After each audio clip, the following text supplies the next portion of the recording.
بسم اللہ الرحمن الرحیم۔ آپ کے ایک خطبے کا حصہ جسے شکشکیہ کے نام سے یاد کیا جاتا ہے۔ آگاہ ہو جاؤ کہ خدا کی قسم فلاں شخص ابن ابی قحاف نے قمیص خلافت کو کھینچ تان کر پہن لیا، حالانکہ اسے معلوم ہے کہ خلافت کی چکی کے لیے میری حیثیت مرکزی کیل کی ہے۔ علم کا سیلاب میری ذات سے گزر کر نیچے جاتا ہے اور میری بلندی تک کسی کا طائر فکر بھی پرواز نہیں کر سکتا، پھر بھی میں نے خلافت کے آگے پردہ ڈال دیا ہے اور اس سے پہلو تہی کر لی ہے اور یہ سوچنا شروع کر دیا ہے کہ کٹے ہوئے ہاتھوں سے حملہ کر دوں یا اسی بھیانک اندھیرے پر صبر کر لوں جس میں سن رسید بالکل ضعیف ہو جاؤں اور بچہ بوڑھا ہو جائے اور مومن محنت کرتے کرتے خدا کی بارگاہ تک پہنچ جائے۔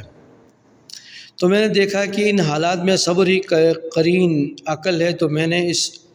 عالم میں صبر کر لیا کہ آنکھوں میں مصائب کی کھٹک تھی اور گلے میں رنج و غم کے پھندے تھے۔ میں اپنی معراج کو لٹتے دیکھ رہا تھا، یہاں تک کہ پہلے خلیفہ نے اپنا راستہ لیا اور خلافت کو اپنے بعد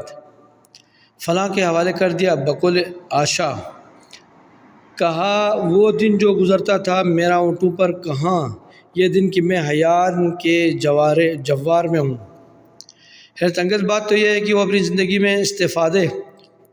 استفادے رہا تھا اور مرنے کے بعد کے لیے دوسرے کے لیے طے کر گیا۔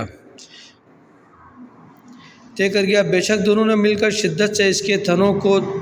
دوہا ہے اور اب ایک ایسی درشت اور سخت منزل میں رکھ دیا ہے جس کے زخم کاری ہیں اور جس کو چھونے سے بھی درشتی کا احساس ہوتا ہے۔ لغزشوں کی کثرت ہے اور معذرتوں کی بہتان